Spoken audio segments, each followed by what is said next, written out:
Okay. Good afternoon, everyone. So today we'll try to bind up most of the S block element portion, and most probably we will have one more class, and then we will be done with the unit one, which is the S block elements. So today we will talk about reactions of oxide of S block elements. How once the different S block elements they form the oxides. After the forming of the oxides, how they react with different elements that we are going to study. This the reactivity of oxides basically. So the first reaction that we are going to study is reaction with water. How the oxides react with water molecule. Okay. So it says all oxides of group 1 elements. So the group 1 elements, those form different oxides. They react with water to form corresponding hydroxides. So simply you have the group 1 elements oxide and you react them with water, they will form corresponding hydroxides, and group 1 all of them are prone to react with water to form the hydroxide. And the reaction is exothermic. That means energy released from the system after the reaction, and we will see different reactions how it works. Okay. Then it says for the normal oxides of group 1 elements, we already know that we have three type of oxides. So the normal oxides, it reacts with water to form metal hydroxides as the only product. That means the reaction is atom economical. 100% oxide will convert into hydroxide. No other products are observed during the reactions. That's the reaction of normal oxides of group 1 with water. And if you see the reaction, that means lithium oxide Li2O reacts with water and it will form two equivalents of LiOH as the final product, and this will be the only product. No byproducts will be formed during the reaction. If we talk about the peroxides and superoxides of group 1 elements, then they form other products also along with the product that we see. And what are the other products? Let's try to understand. For peroxides of group 1 element, they react with water and they form metal hydroxide. So the major product is metal hydroxide only. Whether you react the normal oxide, whether you react the peroxide, whether you react with superoxide, the normal product will be metal hydroxide. But in case of peroxide, you will see a byproduct of hydrogen peroxide also as the byproduct. So the overall reaction will be Na2O2 plus two equivalents of water molecule. They will form two equivalents of NaOH plus H2O2 will be released as the byproduct in the reaction. Now you see how to confirm this. So for that, generally what we do, we do a test for dissolution of sodium peroxide in water that contain phenolphthalein. So we have water with phenolphthalein, and we know phenolphthalein is in resting stage, it's colorless. And you take sodium peroxide, and the moment you add sodium peroxide, it converts into the light pink or red color. Why? Because it forms the hydroxide ions, and the hydroxide ions will take proton from the phenolphthalein, and the resonance will start and it will come to its pink form. That's the confirmatory test we do for this particular case. Okay. Let us talk about the superoxides, how the superoxides reacts. So like oxides and peroxides, superoxides will also form metal hydroxides as the major product, but it have two byproducts. One is the same as peroxide, that is hydrogen peroxide, but it have one more additional product, which is oxygen. So overall reaction will be, for example, if you have potassium peroxide, potassium superoxide, it will react with water. It will give potassium hydroxide plus hydrogen peroxide plus oxygen as the overall products. Okay. Now it says the basic nature or the basicity of the oxides of group 1 element increase down the group, and we already know that going down the group size increases. If we talk about the oxides of group 2 elements, till now we discussed about group 1 elements. So group 2 elements generally are less basic than those of group 1 element due to their less charge, less size and high charge density. It says the oxides of all group 2 elements. There are two exceptions. We already got beryllium oxide and magnesium oxide due to their smaller size and high charge density. They react with water to form weakly alkaline solution. Now you notice that beryllium and magnesium do not form weakly alkaline solution. Other than that, all of them, when they react with water, they form the weakly alkaline solution. Let us take the example. Calcium oxide, it will react with water, it will form calcium hydroxide. Due to the basic nature, it will be weakly alkaline. Strontium oxide, it will react with water, it will form strontium hydroxide, which is weakly alkaline in the nature. And then this is the region that we generally call them alkaline earth metals. If you remember our first class, we discussed why the name of these this group of specific elements are the alkaline earth metals. So we discussed 2 points because their reactions with water are generating alkaline solutions, and then their earth abundance is high. So that is the why we use these 2 terms, alkaline earth metals. It says the basicity of the oxides of group 2 element also increases down the group. Down the group we are going, size increases. So if size increases, this is saying the basic nature will also increase. If we talk about beryllium oxide, it is amphoteric, unlike the other alkaline solutions. Okay.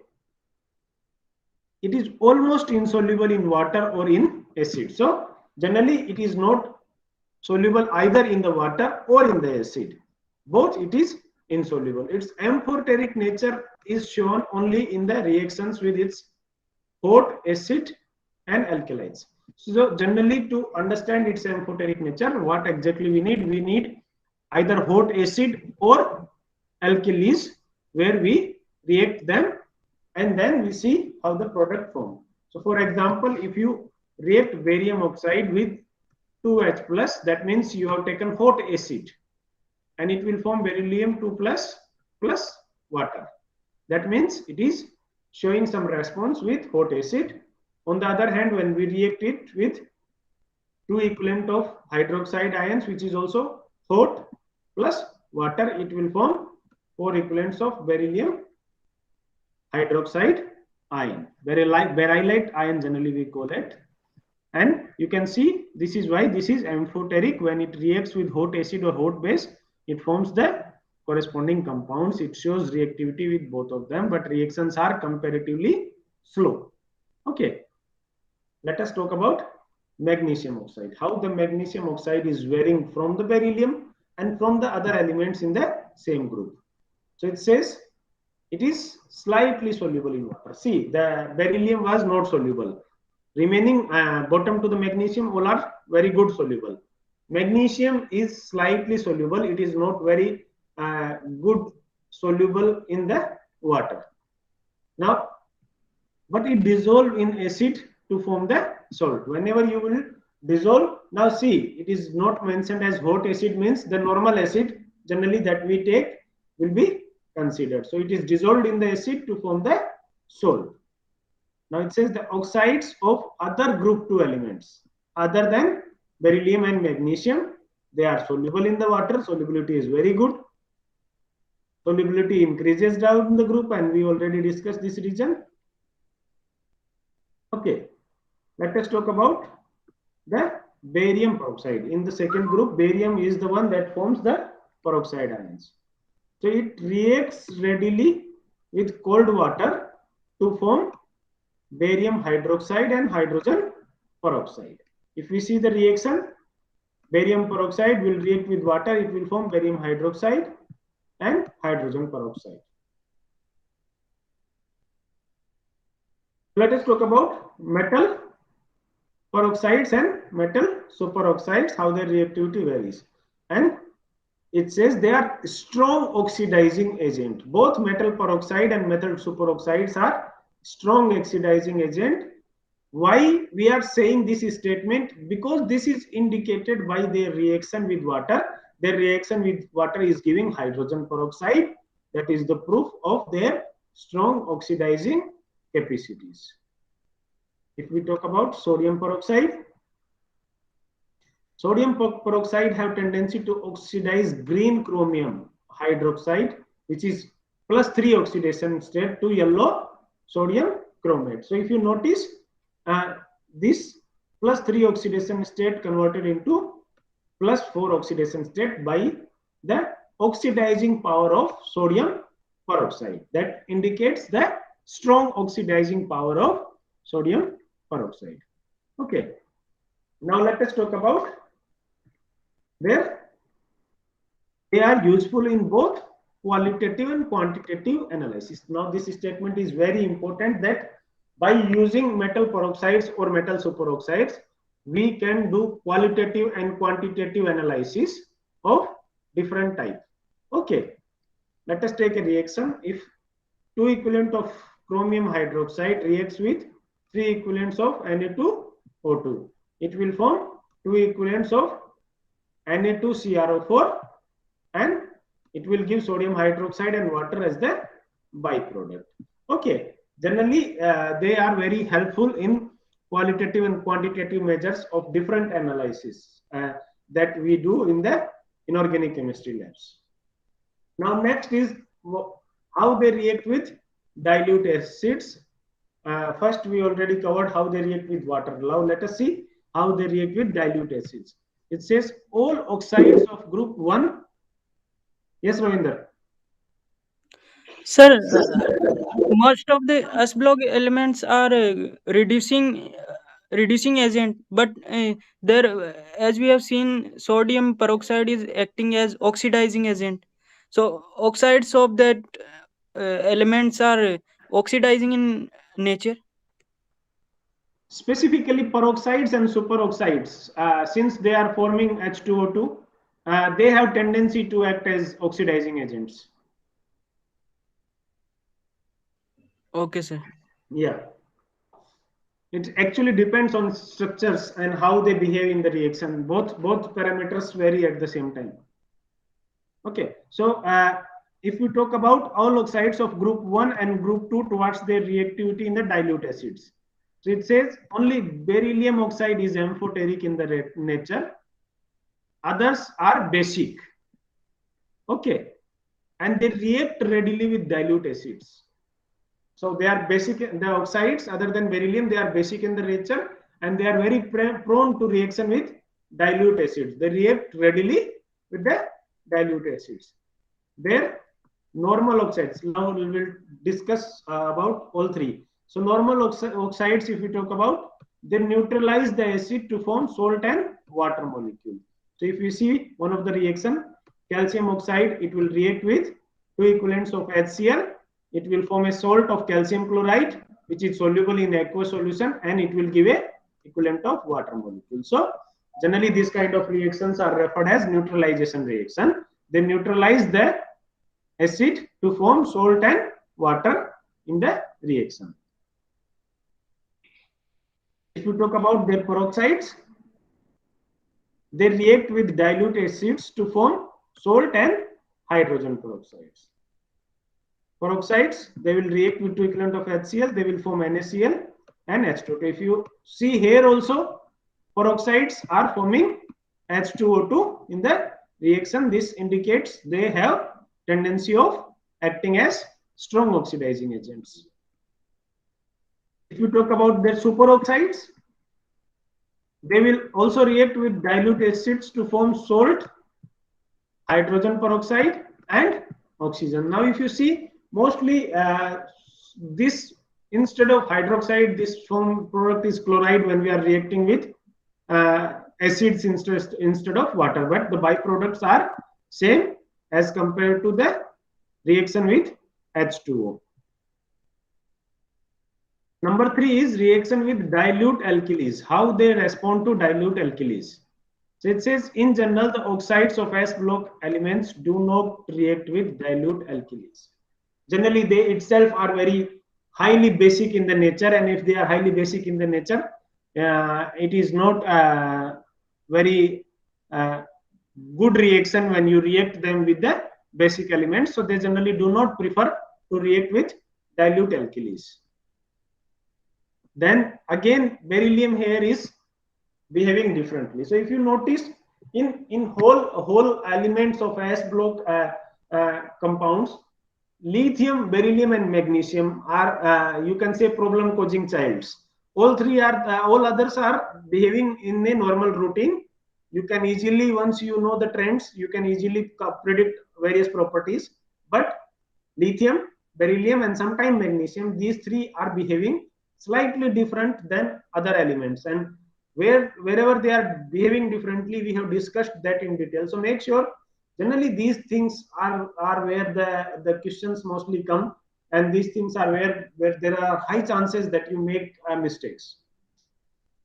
We are saying they are amphoteric in the nature, reacts with sodium hydroxide, and they form sodium berylate. Reaction we already covered in the third or fourth class when we were studying their amphoteric nature. Okay, now let us move to a next topic, that is relative thermal stability of carbonates and hydroxides of S block elements. How the carbonates and hydroxides of S block elements are behaving towards thermal response. Okay, that means thermal stability generally referred to a term. Can anyone comment on this? What do we actually understand from thermal stability? When I say it is a thermally stable compound, what do I mean? It, it means the compound can uh,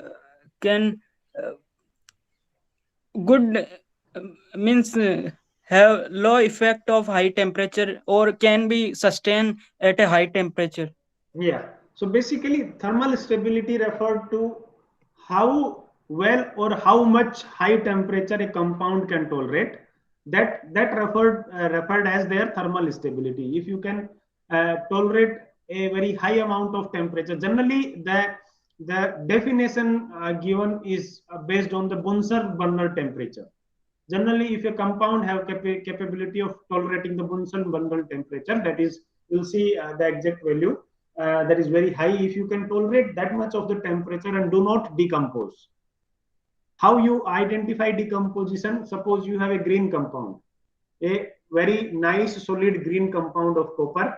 You take it, put it on the Bunsen burner, and you will see, or you heat it in any way, taking in the capillary, you will see slightly the solid will be, you will warm the solid, slightly it will start converting into a liquid form.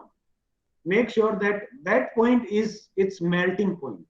The moment you will heat it higher to the melting point, you will see immediately there will be a certain temperature that it will be melted. It will tolerate that temperature, and then there will be a certain temperature where all of the sudden it will start to convert into a black compound. You will see black compound. That means your parent compound has started decomposing. There will be a temperature range to which the decomposition start, to which the compound completely decomposed will be the decomposition temperature. So every compound, their thermal stability is basically referred to the decomposition temperature. How well you tolerate the high temperature is your stability parameter in terms of thermal response. So it says thermal stability refers to the resistance of a compound to undergo decomposition on heating. How well it resists the high temperatures and it do not decompose is the thermal stability of particular compound. So it says the higher the thermal stability of a compound, the higher the temperature needed to decompose the corresponding compound. That means if you have a compound which can resistance the high temperatures, it is thermally very stable. And thermally very stable compounds are having a lot of applications. Like if you remember from previous semester analytical chemistry course, we studied TGA and DTA. And in TGA, DTA, how we generally how we studied the TGA and DTA, take a reference electrode with a reference material, and then we take our sample and we studied the decomposition temperatures. So in the reference one, you need a compound that can show resistance towards a very high temperature. If your reference compound will decompose, it will do not give you the correct results. So you need a compound that has capacity to tolerate high temperature. So thermal stability in most cases are very important. And generally, if you remember from there, we used to take aluminas. Aluminas are Al2O3 compounds, which are very stable oxides. Okay.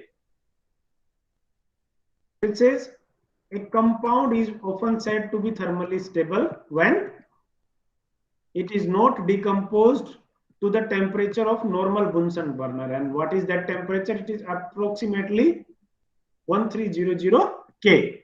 If a compound can tolerate this much of the temperature easily, that compound is in standard terms considered as thermally stable compound. So the thermal stability of anionic compounds, it depends on the charge of its constituent ions. Basically, if you notice, all of these are ionic compounds. Ionic compounds means there will be a cation, there will be an anion. So their thermal stability generally depends on the charge on the constituent ions. What is the charge on cation? What is the charge on anion? On that, it depends how stable it is. Second point is the charge on its constituent ion. So what is the size of the constituent? So first part is charge. What is the charge on the ions? And second is what is the size of the ion? Both factors working at the same time in order to determine the stability. It says the compounds with the relatively large polarizable anions. Large polarizable anions will be when there will be charge difference. Either cation is small, anion is large. Either anion is small or cation is large. Then there will be relatively large polarization. The thermal stability is generally but by the polarizing power of the cation. So, suppose if we are talking about S block elements and their carbonates or hydroxides, the anion part is same. It is carbonate in all the cases. The one that we are wearing is the cation part, the positive charge part. So, how small or how large the size is, how bigger the charge is, and how strong the polarizing power is. These three factors we have to see in order to determine the stability. And that, in one word, I can say that refers to a term that is polarizing power. How strong polarizing power is there, and this polarizing power generally depends on the cations and anion. It says if the cation has the stronger polarizing power, it will distort the electronic cloud of the neighboring anion to a greater extent. So if the cation is strongly polarizing, it will take the electrons of the attract the electrons of the anion, and the anion's electronic cloud will be distorted. The reaction will be not uniform, and that greater extent of the distortion will be causing the instability. The compound formed here are less stable because of this. Okay. Now, let us try to see how the polarizing power varies. So it says generally if you have a small cation and a large anion, then the positive charge is among the smaller circulated among the smaller cation. So it will pull the anion's electron because anion is larger in the size. So outermost cell electrons are not very well intact and they are easily available. So it will pull that electrons strongly. And pulling that electron will create distortion in the electronic cloud. So smaller cations are known to create larger distortions having higher polarizing powers. So it says most carbonates or hydroxides of group 1 and group 2 metals, they undergo decomposition on the heating and they give oxides. So their carbonates and oxides are not very stable thermally. They are thermally less stable compounds, and upon heating they decompose quickly and they give oxides. Now you notice that means the oxides of group 1 and group 2 elements are thermally stable more as compared to oxides and as compared to hydroxides and carbonate. This reason we will also discuss why oxides are stable whereas carbonates and hydroxides are not. So if you talk about magnesium carbonate, MgCO3, you heat it and you will get magnesium oxide and CO2. And now if you remember again your previous semester analytical chemistry course, TGA chapter, generally we used to study these kind of decompositions from TGA. We used to take our compounds in the TGA and we used to see when the water molecule eliminated from the system, when the CO2 molecule eliminated from the system, when the CO molecule eliminated from the system, and after that whatever it is forming magnesium oxide, calcium oxide, they are forming, then there is no change in the temperature, decomposition and all these things, that indicates their stability. So there is stability and their decomposition generally is being studied by the help of TGA. Calcium hydroxide, again if you will take it and heat it, it will form calcium oxide and water molecule as the byproduct, and that too you can study with the help of TGA. Let us talk about oxide ions. They are smaller in the size than carbonate ions and hydroxide ions. The size of oxide ions are smaller as compared to carbonate and hydroxide ions. So less polarization will be there in compared to carbonate and hydroxide ion. The electrostatic attraction between the cation and oxide ion will be stronger in the case of oxide ion as compared to carbonate and hydroxide. So they will be forming a stable compound. Thermal response of oxides will be higher. It says the oxides of group 1 and group 2 metals, they are more stable than the corresponding carbonates and hydroxides. They decompose to give oxides upon heating. The carbonate and the hydroxides, when you heat, they decompose and they give oxides. So if you see, this is the case, consider that maybe carbonate or the hydroxides and they are there. Cation is smaller in the size and anion is higher in the size. So when you try to react them, they create the electron cloud distortion and thermal response will be, they decompose easily.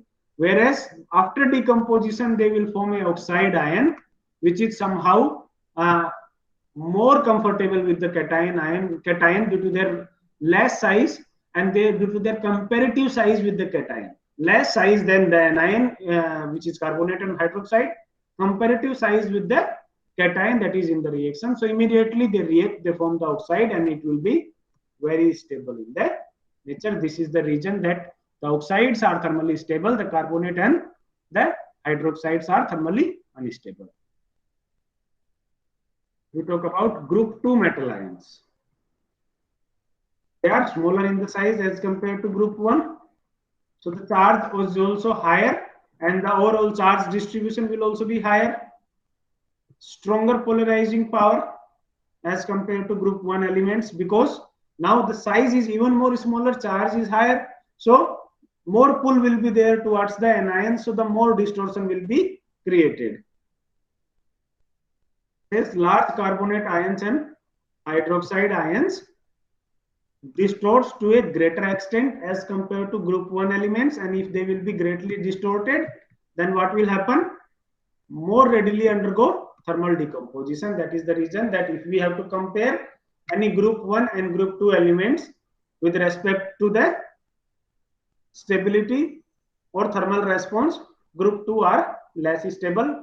They undergo thermal decomposition very easily. Now you can see this portion can give you very easily 4 or 5 very good conceptual questions of stability or thermal decomposition. Both way it can be asked. So you have to be very clear about these terms. So if you see Going down the group, size is increasing, size of cation is increasing.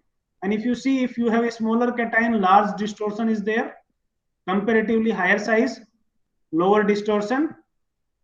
The equivalent size to the anion, no distortion. That means this will be highly thermally stable, this will be thermally unstable when we are trying to compare their thermal stabilities.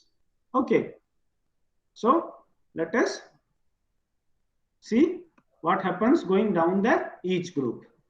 Going down the each group, size of the cation is increasing, and if the size of the cation increasing, polarizing power will be decreasing due to higher size and low charge density. The thermal stability will increase. If the distortion is less, thermal stability will be high. The carbonates of group 1 metals only. So now we will try to, this till here was you say comparative reactivities. Now we will see one by one how the carbonates are different from the hydroxides, how the reactivity of carbonate and hydroxide slightly varies in terms of each other. So we'll quickly see the carbonates and then we will try to take doubts if there are any doubts. So carbonates, all carbonates of group 1 elements, again there is one exception, that is lithium carbonate. They can easily tolerate temperature till 800 degrees centigrade. So till this temperature, just lithium is the exception among all of the group 1 element. Other than that, they can easily take up temperature up to 1800. So this much temperature they are stable, and you will see a decomposition occurring after this temperature. Now let us talk about lithium carbonate.